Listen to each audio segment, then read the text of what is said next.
Okay. And so thank you for having your microphones off and cameras on. It's really nice for our guest speaker to see people and not just see black screens. And we're going to be starting, and what we'll do is we'll do a little introduction, and then it'll be time for you to ask questions. And your questions are really going to just guide tonight's presentation. And so there's two different ways you can ask questions. You can just type out your question in the chat, and then Jade, I will read that aloud to you. Sometimes our guest speakers like to kind of follow the chat. If you prefer that, that's fine, but most of the time it's kind of nice if you don't have to worry about it and you just know that I'll facilitate that. But you can also just write the word question in the chat, and then I'll call on you, and then you can ask the question out loud. And so that's kind of nice if you feel like you need to kind of explain a little bit, or even it just is nice to have that dialogue. So feel free to do that. Sometimes people will write out a question that's kind of already, then by the time we get to it, it's kind of already been answered because maybe Jade will kind of take a question in a different way. And so sometimes I'll read the question and I'll say, I think that's already been answered. And then if you felt that it wasn't, then you can speak up at that time. Let's see. It's really helpful if your name is showing, you at least your first name and last initial is super helpful. And so if you don't know how to do that, in the top right-hand corner of where your picture's at, there's 3 little dots. If you hit that, one of them says rename, and then you can rename yourself. So feel free to do that. And I think that's about it. So I want to introduce Jade to you. And Jade, I'm trying to remember when you were a student at Whatcom. What years were you at Whatcom? Oh man. 2000. Let's see here. I went back when I was 26. So I graduated when I was 30. So that was 18 years ago. Okay. Wow. Really? Yeah. Oh, yeah, it's been a while. Wow, I just can't believe that. That's no. Amazing. Me either. Yeah. And I've seen you a couple of times, and you actually ended up having my daughter in one of your classes. Right, so, yeah. right. Oh, wow, that's so amazing. Well, I just got a 25-year certificate from Whatcom, and so oh wow. Yeah, I just didn't realize that it 18 years ago. Wow. Yeah. So I'll let Jade kind of share with you her adventure of getting into Bellingham School District, which I just think is a wonderful story about taking just like, I don't know, like taking initiative and reading a job description and saying, gosh, I don't know if I meet all the qualifications, but I'm going to give it a go. And I just love your story so much, Jade. So I'll let you tell that in your own words and kind of describe the position that you have. Perfect. Thank you so much for having me, Rock. I appreciate it. Hi, everybody. My name is Jade. I currently am a Brailleist with the Bellingham School District. I have been there. This is my 11th year. I started as a Brailleist in Nooksack 16 years ago. So how I met Rock was I started at Whatcom doing my early childhood education degree. I graduated with honors. I was on several boards. Absolutely loved early childhood education. And then the government decided they didn't really love early childhood education. So they did a bunch of budget cuts. And I was one of the first people to be cut from a program that I was working up at in Nooksack. We had a parent-child really great program that they decided to cut. So when I was one of the last 2 people that were hired, so I was one of the first people let go. So there was a job posting. I had just moved to Nooksack. We just bought a house.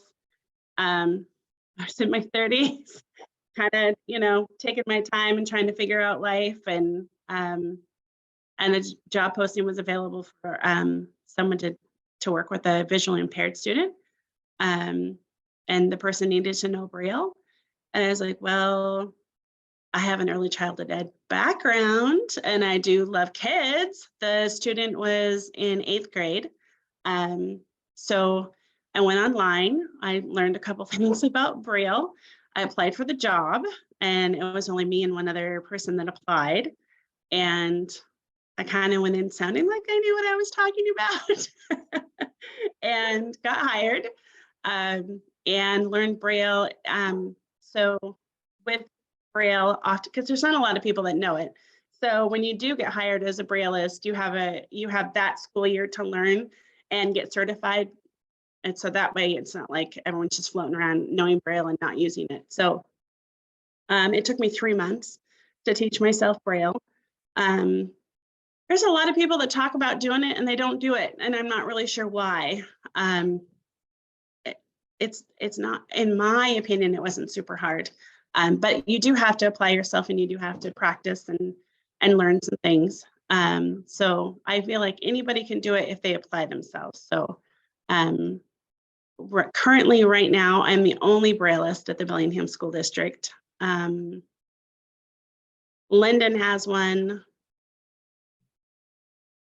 Ferndale used to have one, but she went back to school and became a teacher of the visually impaired. So she's there, Brailleist and teacher of the visually impaired. So it's certainly a little niche, but it's definitely a niche that needs to be filled. So I always encourage younger people or older people, if you guys are looking for something to do, definitely look into teacher of the visually impaired, because they're in high need. There's not a lot of people that do that sort of work. And right now, Bellingham has a brand new teacher of the visually impaired. Sorry, my dog's bothering me. And she just came from Portland. She moved up. They hired her last year, and we were kind of in a panic because our other one left, and there isn't a lot of them around.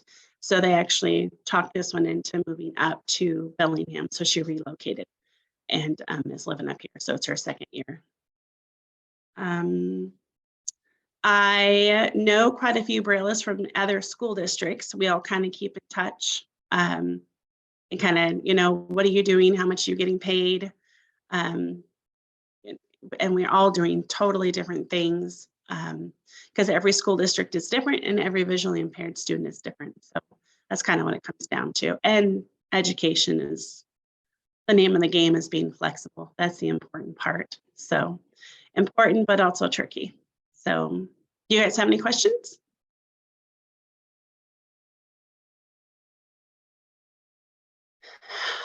I do see a question from Rebecca. What was the most challenging thing about applying Braille to teaching while you were in the process of learning?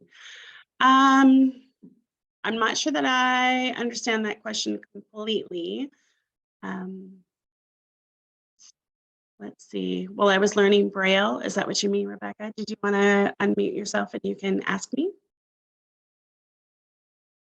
Yeah, during that first year while you were learning Braille like completely, was there any point where you were in the process of using it while working with the visually impaired student that was like challenging or difficult? Yes. So, Rock, remind me what class we're talking to here. Where are these students heading? Remind me what our trajectory is. Oh, you're on mute, Rock. Oh, I hate that when I do that. Okay. We have Education 204, Introduction to Special Education, Introduction to Exceptional Children. We also have Education 202, Introduction to Education. And then we have one student on tonight that is from the Nurturing Relationships Practicum class. But most of the students are well, they're kind of at different stages. Some are right at the beginning of their time at Whatcom and near the end. Okay, gotcha. And we have probably about half the people here that are wanting to get teaching certificates, and other people that want to work with either in childcare or in early childhood settings, or as a paraeducator. Okay, I didn't want to go too far out in the weeds when I answered this question. Like I said before, you got to be super flexible in education because things are constantly changing. The most challenging thing for me was knowing exactly where I fit in. And that, I know that that probably sounds super silly, but this niche is so strange and so small that when you do go into work as a team, people are like, oh, well, you're a paraeducator, so you can do X, Y, and Z. And it's like, actually, I'm a Brailleist, and this is my job as a Brailleist. And my job is not watching your children while you go use the restroom, or my job is not correcting papers. So, and that's something really important when you do go into education, to be able to understand your role and everyone else's role so that you can advocate for yourself and say, this is what I do, this is my role. And I appreciate everyone wanting to work as a team, but that's what we are as a team. And your role on that team in particular is whatever role you're assigned to, which obviously can change from year to year. You know, sometimes, like the last 2 years, I've been assigned a one-on-one student, and I'm actually in a second grade classroom 5 hours a day, every day a week. So that's unusual. A lot of times, like when I first started, I would go in and I would visit a student for 20 minutes, and I'd do a Braille lesson, and then I'd pack up and I'd leave. So it was just kind of one of those things where it's flexibility. But when I was teaching Braille, I use it every day. My student was in 8th grade. She started learning Braille when she was in kindergarten. So by the time I arrived on the scene, she already knew all of her Braille. So I wasn't teaching Braille, but I was producing Braille. So I was taking her worksheets in print, changing them to Braille and giving them to her in Braille. And then her Braille, I would turn into print and give it to the teachers that way. And technology has changed tremendously since those days. It's just amazing to me how much things have changed. So that probably a lot of you are getting your textbooks online now, or do they even have textbooks anymore? Can you go buy a physical textbook, or is it all online Yes. now? Yeah, they still can. Yeah. That's great. I'm happy to hear that. But a lot of times with Braille, and we have people ask us all the time, well, do kids really need to learn how to read Braille? Everything's audio. And it's just like, wait, what did you just say? Because you would never say that to a sighted kid, right? You would never say, oh, well, everything's online and you can just type it or whatever, and you don't need to learn print. But newsflash, we still want kids to learn Braille. So she was learning Braille. She was going through all of that. And so when I was working with her, we were working on mostly the technology part of how to get her documents to her teachers and vice versa. So, yeah, and social skills. That was the other thing we're working on. Visually impaired students don't have the luxury of picking up that those visual cues of body language and stuff like that. So yeah, so that was something that we worked on quite a bit. Did that answer your question, Rebecca? Yes, thank you. Okay. Riley has just a very general question. What got you into teaching originally? Like what drew you to working with kids? I knew in my heart of hearts, I think I was 8, and I was playing with pencils and pens and papers in my bedroom, and I was giving quizzes to my teddy bears and my elephants. I just really wanted to teach. I love teaching. I love, being with kids. It's not even kids. I love teaching adults too. I also have people to my house, and we make pottery and we do that kind of stuff. So I just love teaching. My kids were in a co-op preschool, and as a co-op parent, we had to go in and we had to volunteer and stuff like that. And Rock maybe remembers Regina Preby. Mm-hmm. Yeah. And so she was really encouraging to me, and she's like, you should go back to school and become a teacher. And I'm like, literally, guys, I was born in the sticks, raised in the sticks. I was expected to graduate high school, get married, have babies. And I was like, all right, so I guess college is out of the question. So I never pursued that when I was that age. And then when I was told at 25, you'd be really good at this, you should go back to school, I was like, back to school. I did love school. And I do want to be a teacher.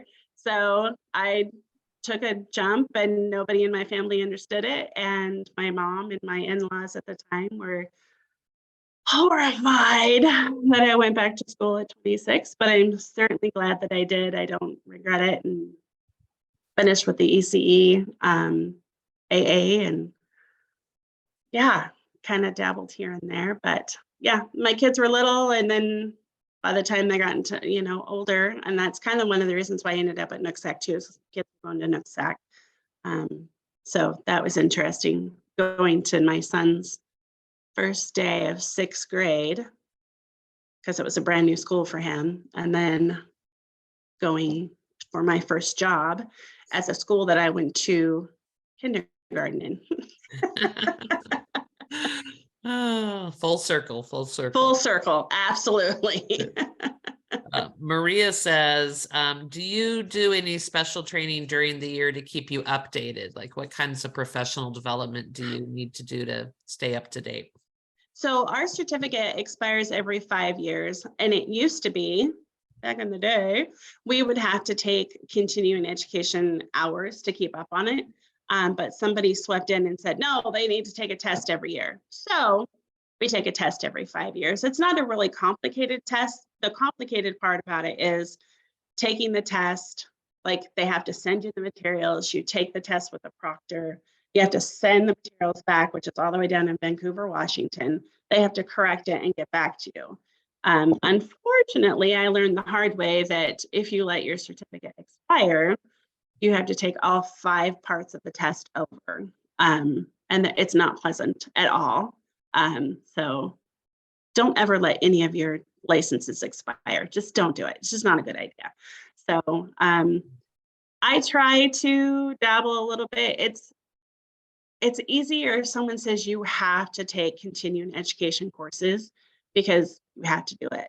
And I'm not super great about keeping up with that. But during the shutdown, I did watch a lot of videos, and they have like Perkins School for the Blind. They had a bunch of videos there, and then American Printing House for the Blind had some there.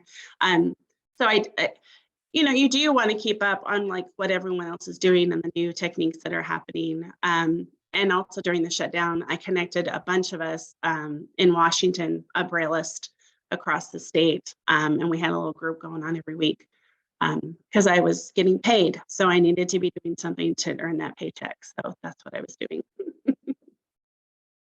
Yes, that was kind of one of my questions, was what did you do during the shutdown? So I'm sure we'll come back to that again as well. Ying wants to know, which age group do you think is the most challenging for you to work with? Do we want to specify visually impaired age, or just children in general? Well, if it's different, maybe answer it both ways. Most of the kids that I've worked with, and this is the tricky part also about this niche, is if we have a visually impaired student, usually there's other things that are causing that visual impairment. So it could be that they've had, like one of my students had leukemia when she was little, and then she was hypotonic. And then so she had a little bit of a learning disability. So they're like a whole package. It's not just like, oh, this kid's visually impaired and we're finished. That would be super nice, but it doesn't work that way usually. So I have worked with students in preschool all the way up to 21, and I absolutely love every single one of them. Every single one of them has an amazing quality about them that just I look forward to my Braille lessons with them, all the time. So right now I'm stuck in a 2nd grade classroom, and I'm not going to sugarcoat anything. This shutdown really, really hurt our kids. It's amazing to me to see the discipline problems that we're having, the disconnect with kids, the disconnection with the parents. So, this post-pandemic has just been an eye-opener for me to just all these things that we're going to start facing.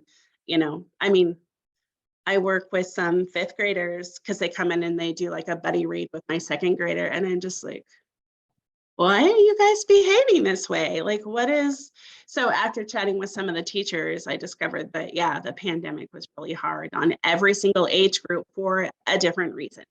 The fifth graders were third graders, when everything happened. So they moved up to fifth grade, but they've missed some of that stuff in between there. So that's the tricky part. Mhm. Yeah. And then what about like children, the other children that you're working with, like you kind of mentioned, like post-pandemic, but is there any particular age group maybe that's your favorite, or you really have just found that you just kind of have things you appreciate about each age group? I'm trying to think of all the kids that I work with and like ones that have like moved on to other schools. And I honestly could not say wholeheartedly that I love one in particular. I mean, obviously, little kids are adorable and sweet and cute, but the older they get, the more questions that they have, and the more like they can interact with you and have a conversation and make a connection with you about something we did over the weekend or something like that. So that's always the fun part too. And they understand more. Um, so they can ask better questions, not just why all the time. But why? But But why? why? But why? Well, Heidi's a rule breaker, and she says, I'm not sure how many questions we're allowed to ask, but here's some. Okay. I understand if only one of them is answered, she says, so I think we can tackle them. It's okay, Heidi. What are some tips you have for connecting with kids who may initially have a hard time connecting with? That is really tricky. For 2 years, actually, I did work at Seaholm High School as a student advocate. And I love that job. That job was very near and dear to my heart. When I worked, okay, I'm going to back up a little bit. When I worked at Nooksack, I worked with my visually impaired student, but my kids also went to that school. And my daughter, who was I think she was an 8th grader. And then I was like chatting with some of the kids, and literally, as any 8th grader with no manners would do, says to me, Mom, why are you friends with all these weird kids? And I was like, Natasha, these are not weird kids. These are just kids that don't fit into like the normal, they had IEPs and they had like, they're just normal everyday kids, but to like the other kids, they're, they dress differently or they talk differently or they might have autism. So they, they have different stuff going on. So for me, I think that was just, I'm just really open and accepting of everybody. And I just meet everybody where they are. Like when I was at Seaholm as a student advocate, I had really hard students because a lot of them were homeless. A lot of them came from families with drug abuse or some sort of abuse, some sort of adverse childhood experience where they were not the normal student. So you talk to them and you ask them, how's your day? Don't treat them any differently than any other kid. It's not, don't like sit down and try to make that connection. Just kind of let it happen naturally. And sometimes some kids just are not reachable, and recognize that if they're not reachable, if they're not a kid that you know how to deal with, then just kind of let it lie for a little bit and kind of stand back and watch other people interact with them, and then go from there. Like learn from people will always teach you something. It's either they're going to teach you the right thing or they're going to teach you the wrong thing. No matter what, someone's going to teach you something. And if you're watching another adult interact with that child and the child is shutting down or moving away, you've learned something. And then vice versa. If you're like, oh, that adult just did X, Y, and Z and it works, so I'm going to see if I can try it too. So that's good advice, to pay attention to the adults that really do connect well with kids and to pay attention to what they do. And then, like you said, vice versa. That's good. I like that. What kinds of things do you learn in a special education degree? Like, or I guess with you didn't that's not actually the credentials that you had, but like, what are some special education kinds of classes and things that you've taken? Ooh, trying to think of which ones I did take. Every class that I took, you always have projects to do. So I always took those projects and I spun them around. I did actually a couple of projects in my late 20s that had to do with Braille. Who knew that in my, 35, I'd be teaching Braille. So it's just kind of one of those things where it's like it all comes back around. Challenge yourself. Don't just breeze through classes and just be like, yeah, I like get down and get dirty and find out like what do special ed teachers do? What is it like? How can I take this lesson plan that I've written and how can I write it to a special education level? Like try to make it just like one step further. We're going to learn about, I think it was butterflies and how to count and stuff like that. Make it tactile for a visually impaired student. If you have a hearing impaired student, make it visually exciting. How could you change it to meet a certain criteria? Mhm. Yeah, that's good. Christine asked, what is your favorite age to work with? And I think we've answered that one. It's too hard. I know, I'm right there with you. I'm right there with you. I was just talking about that with someone the other day. My one criteria is, but it sounds like this is not yours, is that I like to have where I spend the bulk of the day with the student. I like when you are talking about going in and spending 20 minutes here, 20 minutes there. Yeah. That would be hard for me because I'm so about relationships, working with kids. But it sounds like that worked okay with you. And then I guess I'm also wondering, like, because you're the only Brailleist, I'm guessing you get to work with that student for multiple years oftentimes. Yes. And every school district is different. And it's not even school districts. It's like every principal and we have a new special ed coordinator in Bellingham. And sometimes I feel like there's too many chiefs in the kitchen. It's just like, what are you guys doing? Like, what are we doing?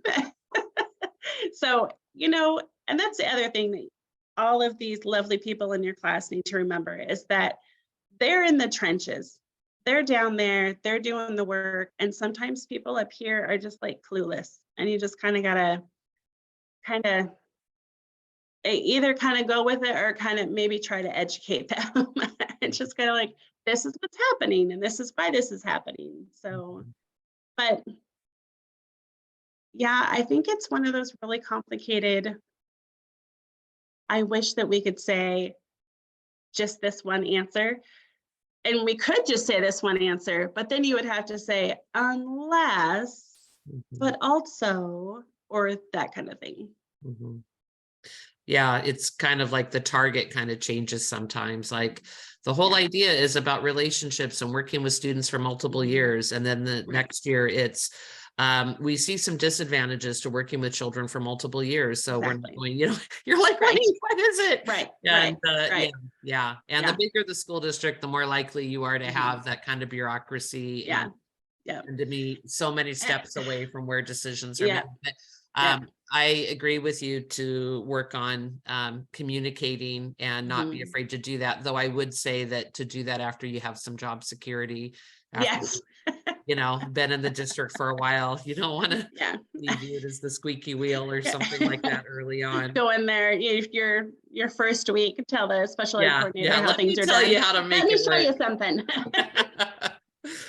something. Okay, Gabby says, so when you originally got your ECE major, like what was it you were hoping to do with that? That's an excellent question. I was a co-op preschool teacher for 2 years under Peggy Weperek and Regina Prevey, which those two ladies were amazing. And then I was working at the Child Development Center at the Nooksack. They had a program up there. So I think I just wanted to be a lead teacher. I think that was kind of where I wanted to go. I wanted to do lesson plans and I wanted to do the parent teacher conferences. and that kind of stuff. That's changed. Mhm. Yeah, I'm not interested in doing lesson plans anymore or parent teacher conferences. I yeah. just, there's a lot of politics going on right now. We certainly need people to do it, but it's not me anymore. Mhm. Well, and it's just such a reminder to stay Mhm. open-minded to other Yeah, positions. stay It's like, yeah, open-minded. it's Yeah, like what I'm doing isn't what I thought I would be doing either. yeah. It's yeah. Um, so Kaylee says, can you give us an idea of like what your work looks like? So like you've given us like a few examples, but you're saying now, like for example, that you are in a second grade classroom for about 5 hours a day.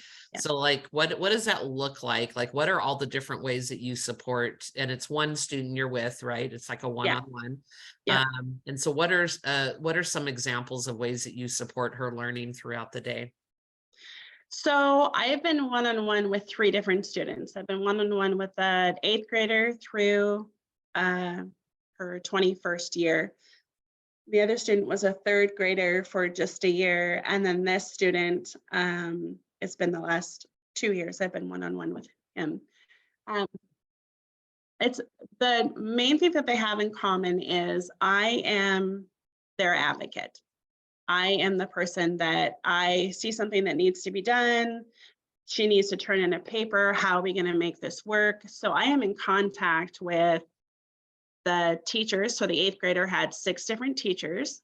In this case, the 2nd grader, I'm in touch with his teacher, his main teacher, and then his music teacher and the PE teacher, and the librarian. And then I'm also in touch with the admin in that building, because if there's like certain things that come up, if I need material or if I need something, I have to be able to advocate with the principal, the office ladies. And then I'm also in really close contact with the parents, which is apparently a no-no in Bellingham School District now. So that's changing. They're kind of pulling back a little bit, and I'm kind of deferring that a little bit more to the lead teacher and the teacher of the visually impaired. So my day is pretty much keeping an eye on what his needs are. He is a partially sighted student, whereas my other 2 were completely blind. So again, different needs. Everything for the other 2 students I was right there next to them at all times, like, and not handing them their papers, because their papers have to come from their teachers, but making sure that they have everything that they need to have. Keeping an eyeball on them, making sure they're making it to lunch and to recess and to their separate classes and stuff like that. So with my student now, it's still in the classroom, sitting next to him. If the teacher's going through like a math packet, I'll make sure that he's getting all of that information. And I do put Braille on his worksheets because he's just starting to learn Braille. Actually, he started learning Braille right before the shutdown. So we've lost 2 years, unfortunately, but we're starting to pick that back up. So that's super nice that he's able to be in class. And so his worksheets are enlarged. Instead of the 8.5 by 11, they're on 11 by 17, and they're on a cream colored paper. So there's no glare. Sometimes that white paper kind of has a glare on it. So anything that's handed to the other students by law has to be changed and accessible for him. So he has, and teachers, if any of you decide to be a teacher, please do not do this to your brailleist. Please do not have her walk in one day and go, oh, look, here's the packet we're going to give to all the students. Can you put Braille on it in the next hour? Because it's really hard. Normally we have 2 weeks turnaround time, a best case scenario. Worst case scenario, it's 5 days turnaround, and it's usually 1, unfortunately, but that's just how it is. So yeah, that's usually, I think that covers my day. Yeah, if there's anything, my other 2 students, since they were completely visually impaired, if they had a field trip to like the museum, or we went and saw a play once, I would be sitting next to them, telling them what's going on the screen or what's going on. Like if we're at the museum, I would just, describe each of the things to them. that we're looking at and what we're learning about. So, and a lot of times as their advocate, I would talk to the people that were running the museum or running the event and say, hey, I have a visually impaired student. Um, I would like them to have access early to this event. And can they come up and touch some of your puppets, or can they touch some of your whatever, so that they can have that tactile feedback? So an advocate. Yeah. Mhm. When you say that you're putting Braille onto a worksheet, like how is that done? Um, with this particular student, all I'm doing is brailing it with a Perkins Brailer, which is like an old-fashioned typewriter that actually has 6 keys. And then I just braille on that, and then I cut it out with a pair of scissors, and I glue it on with a glue stick. So right underneath, like if it has a title, like we're learning about salmon right now. I can't remember what's happening with our salmon, so I'll just braille that and just put it right on the worksheet. And then that way he can see it represented in print, but he can also see it represented in Braille. And then we'll talk about where is the word what? Where is the word salmon? Can you show me where the letter S is, so that, you know, he's feeling that Braille, he has his fingers on the Braille, and he's getting that tactile feedback.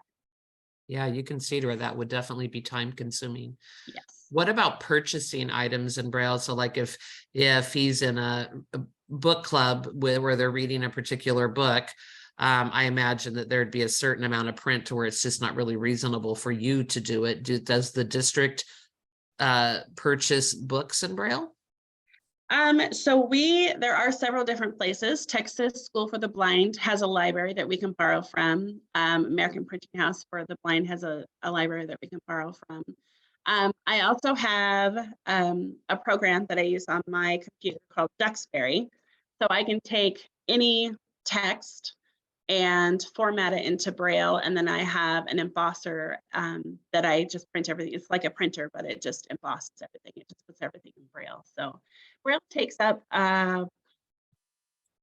30 times more than print does. So like a Harry Potter book for us would just be like, you know, whatever, this little book. In Braille, it is an 11 by 17 book, and oftentimes in 27 volumes. So that's kind of the people that are like, does he really need to know Braille? Does he need to read the Harry Potter in 37 volumes? And it's like, well, yeah, there's more storage. And that's the other tricky thing with visually impaired students is they come with a lot of gear. They have a lot of, you know, stuff that they need in the classroom. So that's the tricky part. So do you have like a special desk or a special place in the classroom to keep that? In this particular students, I have an extra cubby in there. In my other 2 students, especially the second grader had an entire island that was just hers with all of her equipment and all of her pieces on it. And that was very strictly, that's not yours to touch. That is, you know, a special tool for our student. So yeah, yes, absolutely. Extra space. And that's the tricky part with our department too, is that we actually in Bellingham, we have 1 second grader that's learning Braille, and then we just got a preschooler that's completely blind and is going to start using Braille. So her needs are going to be substantially more than our second graders' needs.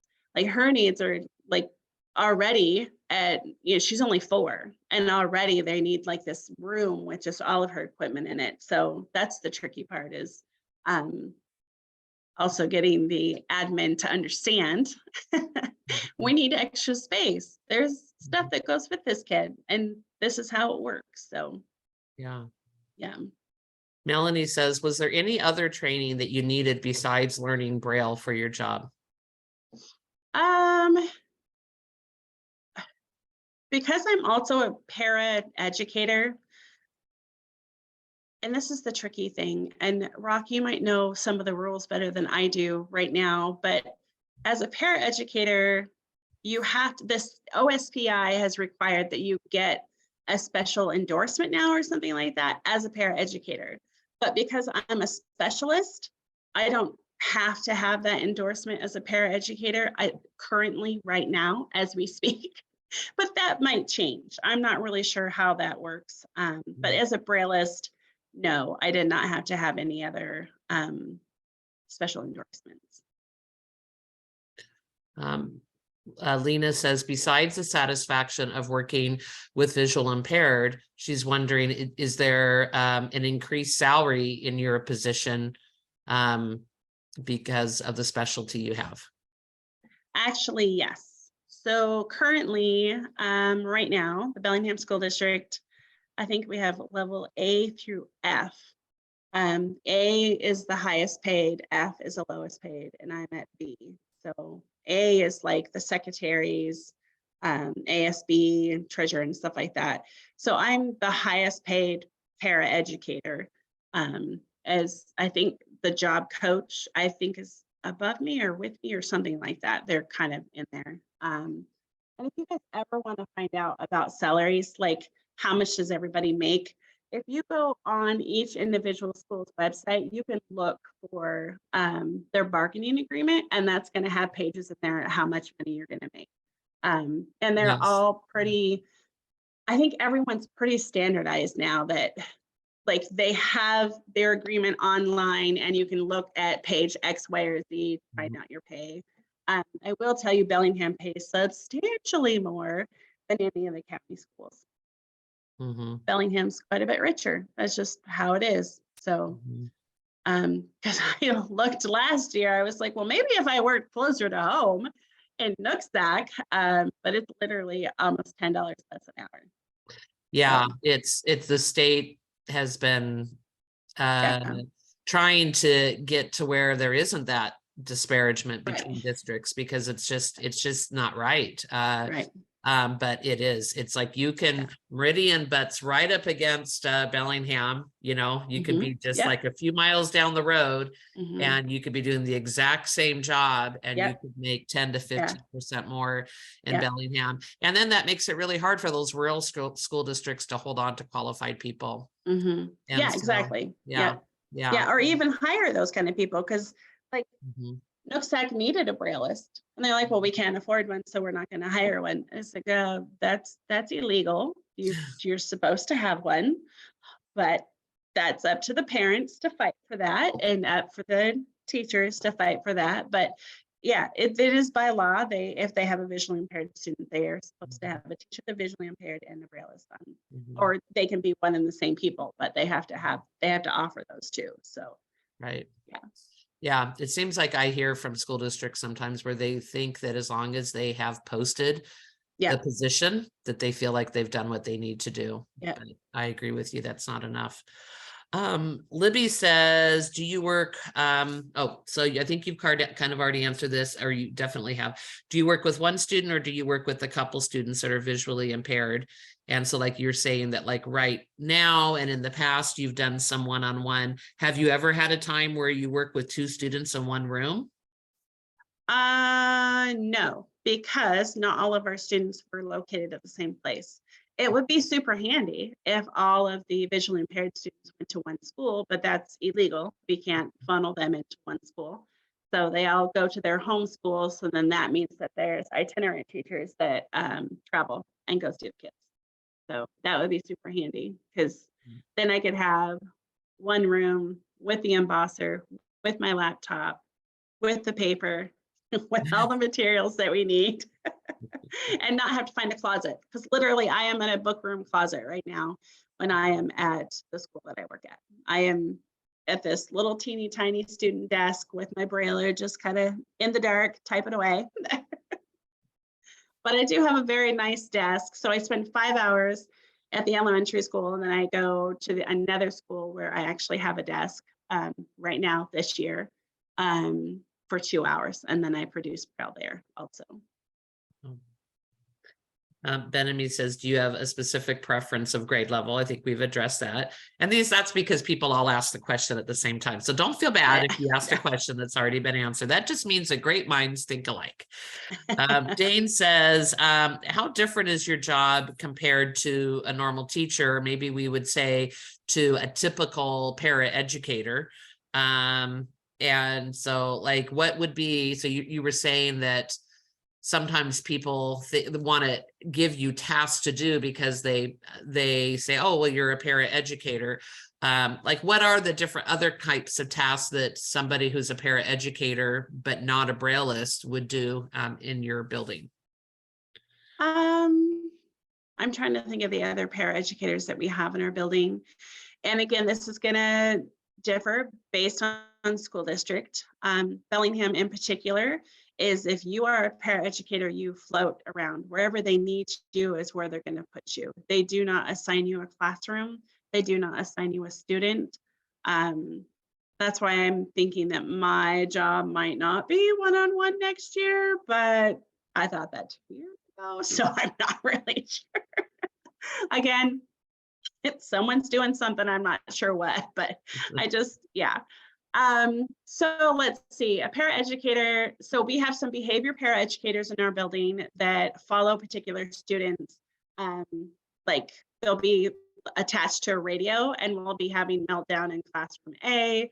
And then there's a classroom C that is having a meltdown, and they're a little bit higher level need than the other one. So then that paraeducator will be sent over there. So depending on who's throwing what desk, or who lit what on fire. Yeah, that's kind of how it goes. The other paraeducators, so this is the behavior paraeducators. And I think that there's some math paraeducators, so they pull students from every single classroom and work with those students for like 15 minutes a day. So they'll have small groups, and that's also with reading too. They'll have small groups like that. So yeah. Are those typically students that have IEPs, I'm guessing? Yes. Yeah. And then what about paraeducators who are doing like recess duty and working in the lunchroom and things like that? Those are also the same ones that have the small group or the behavior. Okay, so Polling. then they kind of get Yeah. used in that way. They And get is that the used. same with paraeducators that ride the bus sometimes with kids? Yeah. They're assigned various positions throughout the day. Yeah. And have you ever been, has that ever been part of your job to ride the bus with a student who's visually impaired? No, Okay. not yet. Yeah, that's a good way to word it. Okay. Arlen says, what school association did you complete your Braille certificate? Oh, that actually is an independent study kind of type thing. So I went through the Library of Congress. You can order a book, How to Learn Braille from the Library of Congress. And when I learned Braille, it wasn't UEB, which is Unified English Braille. So I think it was 10 years, probably 10 years after I got my certificate, the United States decided to adopt a different kind of Braille. So I had to retake another test to learn the new Braille. It wasn't really complicated. They just basically did away with some of the rules, and they just kind of changed some stuff. But it's really interesting because those Harry Potter books that I was talking about, they're not UEB, they're not Unified English Braille. So every student, like all my new students, are learning UEB Braille, but my student that I taught, who's now like 29, back in the day, she wouldn't be able to pick up a new book and be able to be like, oh, this is what this is. And it's like, but wait, what happened to, this contraction or that contraction? It's very interesting. But it happened and we're flexible. So we just run with it. Wow, that's very interesting. Yeah. And then Arlen's also wondering, were there any prerequisites that you had to take before you do the Braille course, or is it pretty much just open to anybody? It's open to anybody. And so there's several different ways that you can do it. I ordered the book from the Library of Congress. There are places that you can take at Hadley School for the Blind. It's one of them. And there's also an app actually that you can download on your phone. And it's the Australian version of learning Braille. But so there's two different kinds of Braille, right? You're going to be obviously producing it, like typing it, and then you're going to have to be reading it. And there's a lot of people that ask me if I can read with my fingers or if I read with my eyes. I read with my eyes. My fingertips are not that sensitive. So I can read Braille with my eyes. So those are the two different ways that you're going to have to learn how to do that. And then once you've gone through the book and you're like, okay, I know it, you have to take a test from Washington State School for the Blind, and it's a 5-part test. So you can learn it however you want to learn it, whatever you want to do. You can learn it through Hadley School for the Blind, but ultimately you have to pass a test from Washington State and able to be certified in Washington State. And if I went to Oregon, I wouldn't be certified in Oregon. I'd have to take their test. So, Oh, interesting. yeah. Aubrey asked about how many students you work with, and I'm just going to adjust hers because I feel like we kind of answered that. But when you did go in and work like 20 minutes here, 20 minutes there, like what was the maximum number of students that you would see in one day? For me, in one day, I had 4. There's, 4. On our caseload for Bellingham, we also have, in addition to like serving blind students who do Braille, we also have something called cortical visual impairment. So that's CVI. So we actually have, I think it's 20 kids on our caseload right now. So we have several different kids at different levels for CVI. And that's like, that could be something as simple as going in and changing their laptop to be high contrast, or something as complicated as going in and changing all of their stuff to larger print or different contrasts. So right now, I think it's 20 kids. I don't have to do IEP, so I don't know how many there are. But every once in a while, I hear some squawking about how many kids we have on our caseload. I think it's 20, maybe 22. And then when you're working with kids at different schools, I imagine that they're giving you time to drive between schools, and also Yes. Are you reimbursed for gas and such? Yes. Yeah.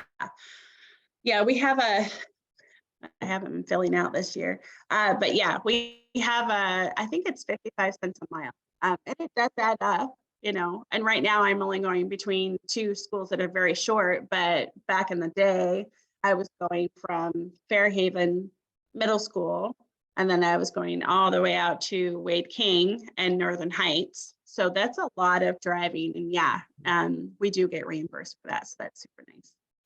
Okay. And then you're paid for like the time that you are driving as well. Yes. Oh, yes, absolutely. Yeah. Once I'm on the clock, I'd start my day at 8 o'clock, and then 3:30. If I'm stuck in traffic, if I'm stuck in those lights on Sunset, turn up the radio and relax. Great question from Anika about like, how are you communicating with the teacher that you're partnering with right now, and with other teachers? Like, do you go in early? Are you paid to go in early, or stay after school to communicate with them? Or like, it sounds like you go with them to their specialist classes, so you're not able to talk with them like during the teacher's planning time. So when do you get that time to collaborate? I try not to take up the teachers' teaching time, their planning time, because their time is so short. In the morning, when the kids are hanging up their coats and they're doing a brain break and having breakfast, I touch base with the teacher. What do you have for me today? You got any worksheets? I'll take them. And then, kind of as the kids go out for recess, we'll touch base and just kind of, that's obviously a little bit harder to do if I'm not in the classroom with the kids, because I'm not in the classroom with kids and I don't have that much access. So usually it's email, and not sorry, someone's distracting me off of the off camera. Stop. Sorry. I completely lost train of my thought. You were talking about communicating with the teacher. Is this your husband harassing you? Yes, communicating with the teachers. Email is really, really helpful, but teachers are busy. Sometimes you don't always get a response from email. So You always have to CC their principal, which is uncomfortable, which is really hard to do. But if you're not getting a response, ultimately it is your responsibility that this child is getting access to the materials that are supposed to be having access to. So if they don't have access and it comes back to you and someone says, why doesn't Sally have her paperwork? And it's like, well, I didn't get the paperwork. Well, did you ask the teacher for the paperwork? Well, I asked the teacher, but she didn't give it to me. This way you have a trail that you've done your job, you've done your due diligence, and you've tried, and that way you're covered. So Okay. Yeah. it's not pleasant, Mm-hmm. but people do get busy and Mhm. things happen. So yeah. Yeah. And then you said that you're not working with parents as much now as you used to. No. And so let's see. Aspen wants to know, just a second here. What were some of the early challenges that you faced when you first started working with students who are visually impaired?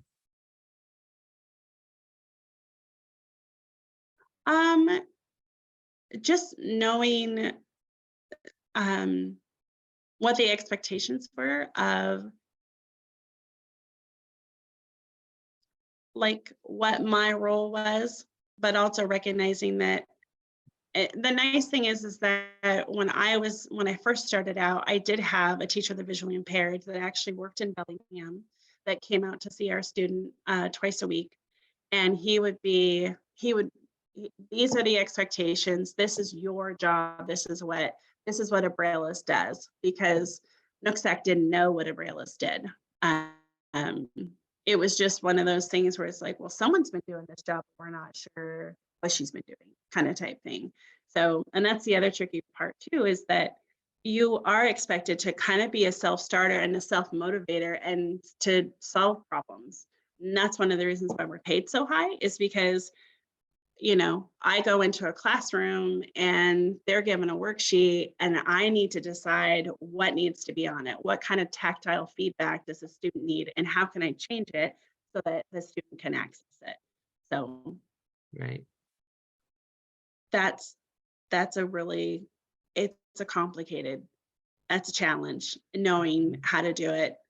And I'll tell you that each Brailleist would probably attack it in a different direction too. So, and there's no right or wrong way to do it, but there needs to be some way that he has access to that material. So Yeah, that's good. Dylan has a great question. What's your favorite part of your job?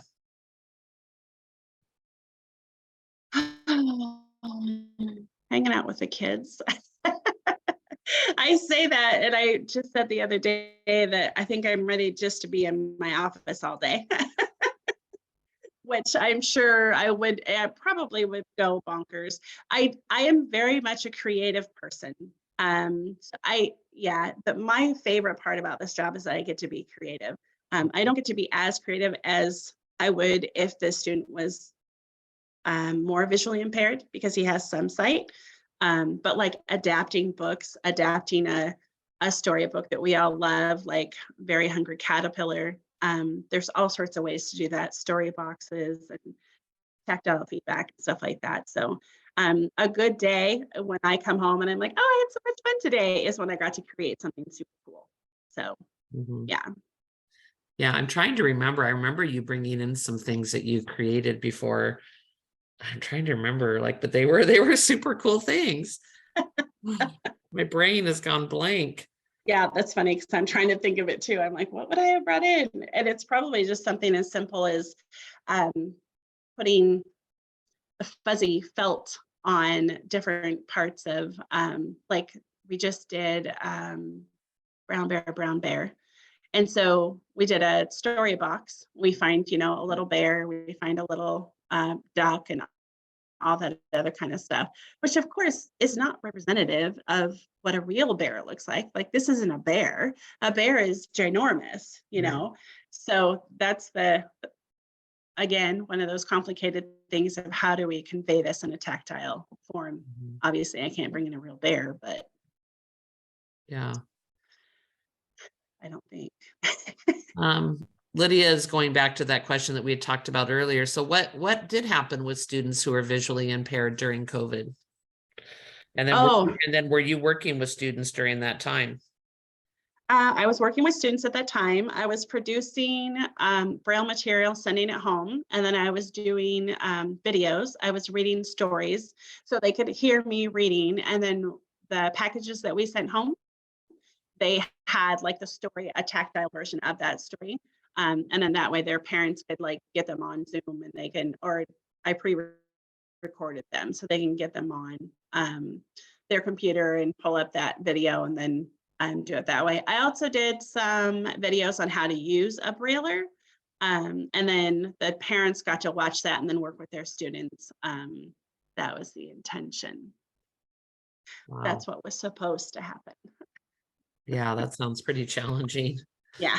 I was kind of hoping you were going to say that you got to meet with them, but Oh, I wanted to so bad. Oh, that was me overstepping. I contacted our director and I was like, so I see that we can probably do it X, Y, and Z. And he's like, you need to talk to your supervisor. Okay.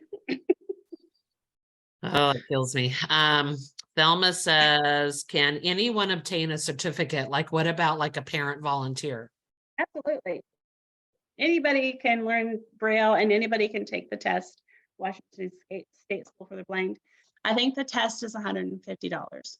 I don't think that you had to, I did fail originally way back in the day. I think I failed twice. And the nice thing is it's 5 parts. So if you pass 4 parts, you only have to take that 1 part over that you failed. I'm trying to think, I think I failed twice when I just did my recertification because I missed my boat and my certificate expired. So yeah, we've all done but you can do it.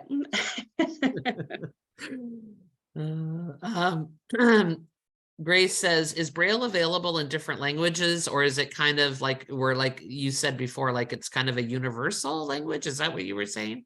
So it's Unified English Braille is what Australia and America, and I think the UK. So anybody that speaks English can use Unified English Braille. There is different Braille for Spanish that I have actually produced, and it's very similar to English. It just has some special characters. So that means that you have to use, so there's grade 1 and grade 2 Braille. So grade 1 is uncontracted. So it's like all right now, but grade 2 is contracted. So if I were writing the word super, S-U-P-E-R, I could use a contraction for the ER. But in Spanish, you can't use that contraction. So Spanish is all grade 1, no contractions, and then special characters have a contraction, if that makes sense. Wow. And then Lisa had asked, how do you create Braille? And I think you kind of answered that before, but you had said it's like with a machine that kind of looks like a typewriter. 2 different ways. So that's the old-fashioned Perkins Brailler. It's like a typewriter. You roll in your paper and you type on it, and it's loud and it's awesome. And then they do have electronic embossers that you use a special software. There's 2 different kind of softwares, Duxbury and Turkey Duck. So it almost looks like one of those kinds of scanners to where you type something out and then it just, the paper feeds through it and then it puts those dots on the paper there. Yeah, that's interesting. So as a Brailleist, I also wanted to kind of reiterate that you kind of have to be up to date on technology and you can't be afraid of technology. That's the other thing. Like I have a friend who's learning Braille and she's like, but I don't know technology. And she's very technology. And I said, I think you're going to be hard pressed to be finding a job where you don't have to know technology with Braille. So that is also something else that's super important.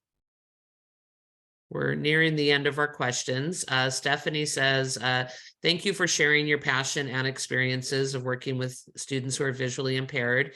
If you are one of the few Braillists in your district, she's wondering, like, is it really possible that the kids are, getting their needs met, or is that impacting that? And then she's also wondering, like, what happens if you're sick? So two parts to that question. We have another person that should be learning Braille because that little girl, our 4-year-old, needs a Brailleist. That is something that is the administration is in charge of. When I am sick, I do have a substitute that is learning Braille, and she does come on board, and she knows my student already, and she knows what kind of stuff that needs to happen. Last year, I did have to take, I was taking care of my mom, and I had to take Wednesdays off. So they kind of worked around that. I made sure that I had the work that I needed ahead of time to be able to produce into Braille. So yeah, it's if I was out for a long period of time, their needs would not get met because there is no one to do that. We have a teacher that's visually impaired, but she has 20 other students.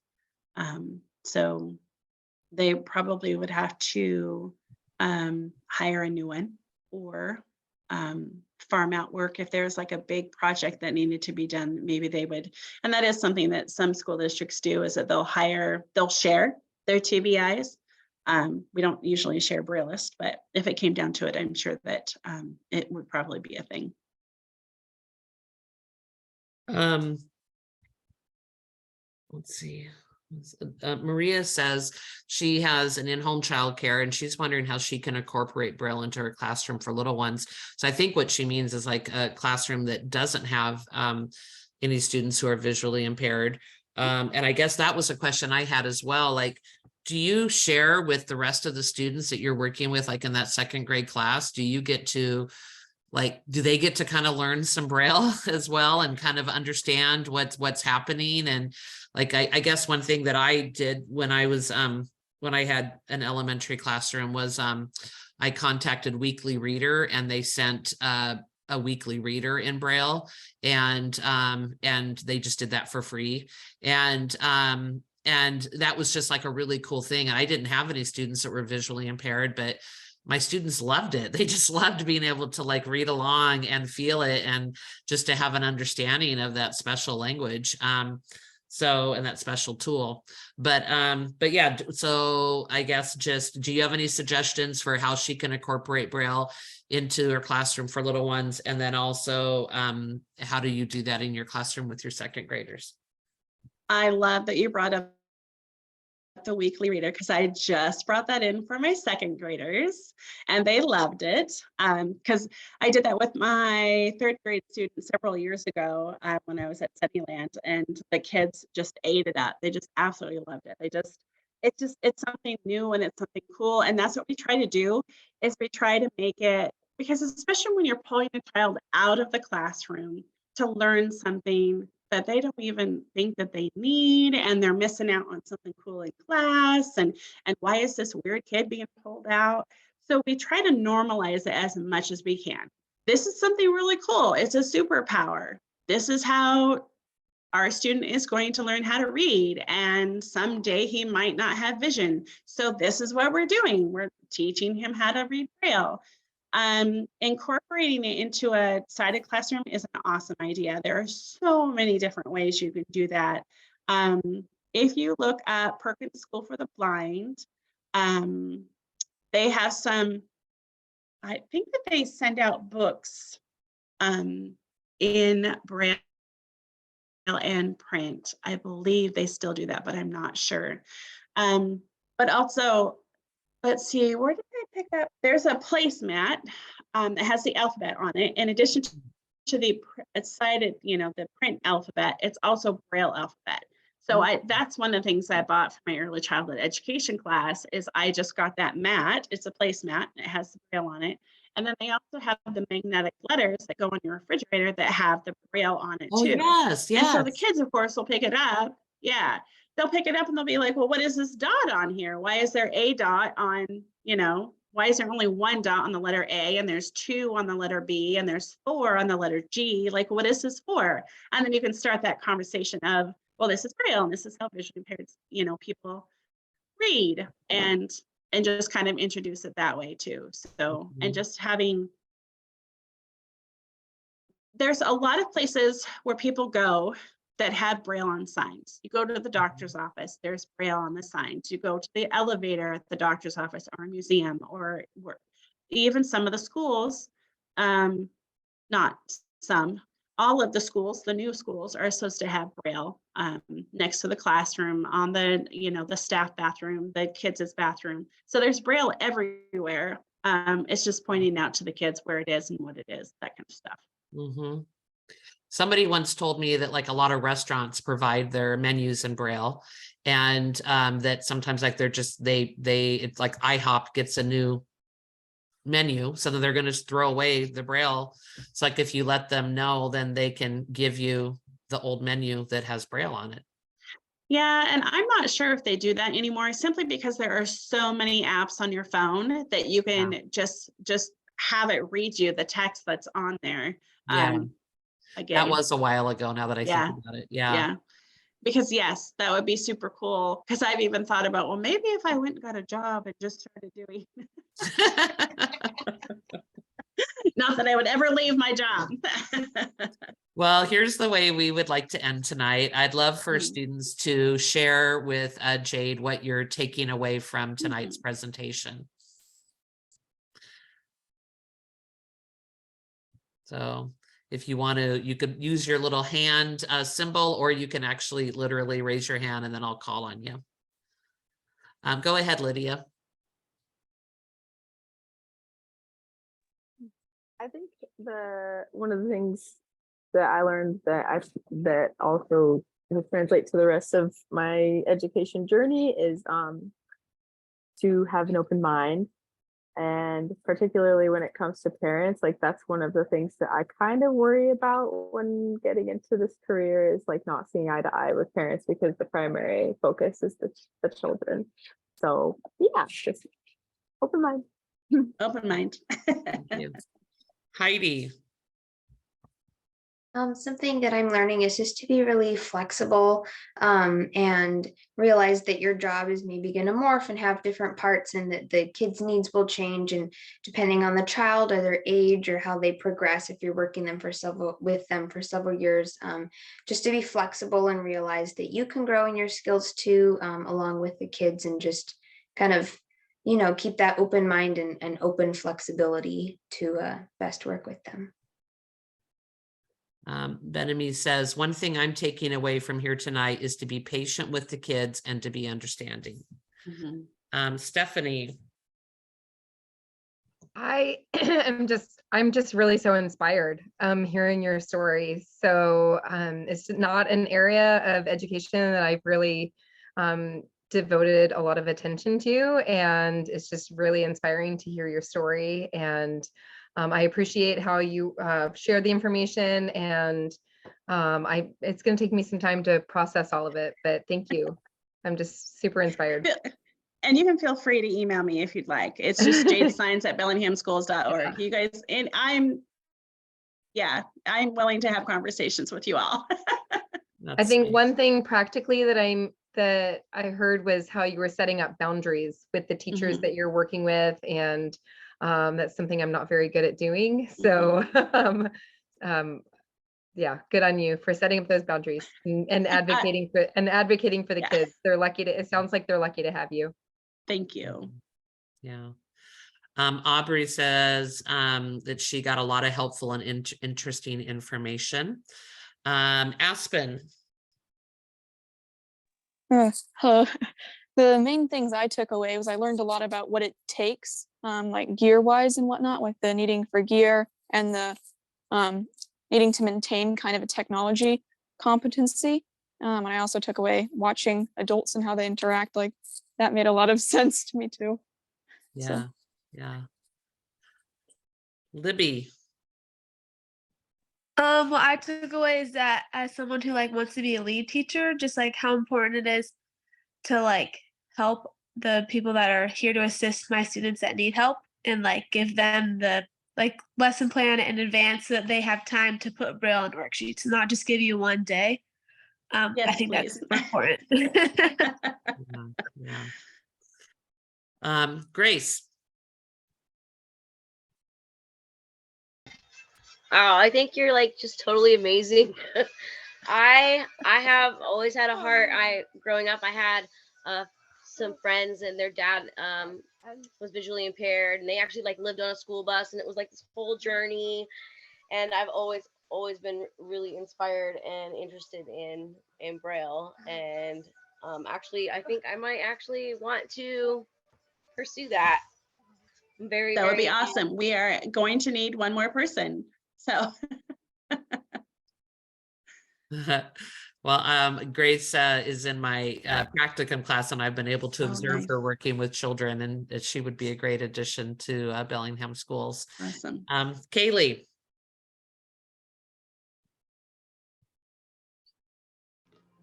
I think my one takeaway that I had, mostly because I don't know much about Braille, was just kind of learning basic understanding, but also to be patient with administration, and that if you have a need, to speak up. Yeah. It makes it easy if you just know that you're there to be the advocate of the student. So then you can go, I'm not being a pest, I'm being an advocate. And So, sometimes those two words go hand in hand. Mhm. Sometimes you do have to be the squeaky wheel to get Yeah. what your student needs. Mhm. I'm kind of that, like, now as for the teacher, like, I like to think of myself as, no, the teacher needs this, and this is Mhm. what, and I get to be the advocate for the teacher now. Yeah. So I really do love that. Arlen, what did you want to share? What are you taking away? Yeah, my takeaway was just like normalizing Braille and all that with other students in that class. And that's very important, like with the fridge magnets and all that stuff. I thought that was really cool. So very interesting to make sure it's Anytime. Yeah. introduced. Yeah. Anytime we can make sure that if we can inform kids, it takes away fear, and then there's so much more acceptance.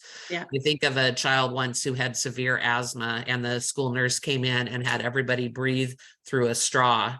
And then she had them do different levels of exercise and such, so that they could understand like why sometimes he wasn't able to participate in some of the activities, or that he needed to stop for a little bit, or needed to use his inhaler. And it helped build empathy and compassion. Rock, I also wanted to add on to that a little bit. We oftentimes will do an in-service with the teachers so that the teachers understand how this child is either able to see the board or not able to see the board. Right. And sometimes we'll do that to teachers who are not responding to us. Sometimes we'll be like, hey, we're going to do something fun. We're going to have an in-service, and you're all going to put on blindfolds, and I'm going to hand you a worksheet. And then I want you to tell me what it says on it. So it might seem a little mean at times, but then other times it's like, we're trying to be subtle, but we're not trying to be subtle. Like we need to remember that, everyone's at different levels. And so sometimes having that in service, even for the students, which is why we bring in that weekly reader, and just normalize it and just say, this is how some people access the world. So yeah. There's a really big difference between teachers that are like, oh, we get to have a student that's visually impaired in our room this year, or we have to have a student who's visually impaired in my room this year. And you can sense that difference right from the beginning. Yeah. Anyone else want to share what they're walking away with tonight? Rock, there are a few more in the chat. Oh, thank you. Thank you for pointing that out.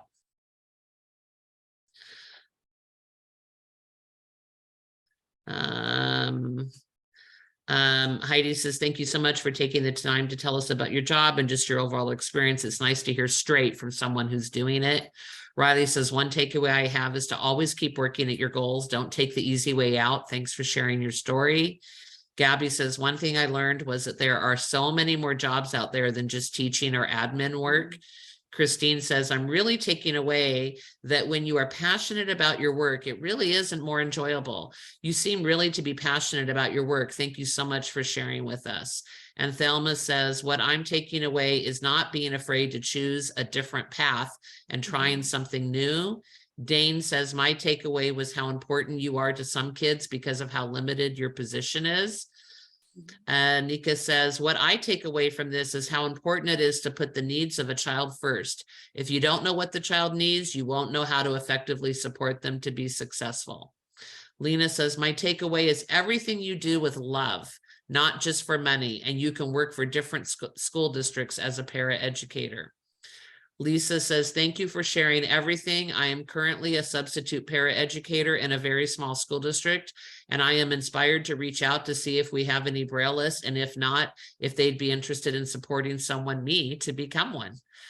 Dylan says, I'm taking away that teachers and Braille teachers need to work together. Braille teachers need to work on the material for visually impaired students, working with and having having communication with students, teachers, parents, and administrators is very important. And I think that was it. I'm hoping I got everybody. Thank you so much for pointing that out, that I was missing that. I appreciate that, Stephanie. Jade, I don't know where you went. Oh, there you are. Things move around on my screen sometimes. Jade, I hope that you could just feel the appreciation. I mean, I just, so much to gain here. And it's not only were students informed, but as they said, they were inspired as well. And I knew that that would be the case. And I appreciate you being willing to reschedule. And Yes. and I know at the beginning we rescheduled because you needed to reschedule. Yes. And then we rescheduled because we needed to. And I really do appreciate that. Yeah, no worries. And everybody here tonight, I just appreciate your input, and your questions were awesome. And I'll be sticking around afterwards if you have any questions. So, all right, let's give Jade some applause. All right. Thanks, great. guys. Thank I you. appreciate it. Okay, Have a good night. bye-bye. Go You bother too. your husband now. Okay.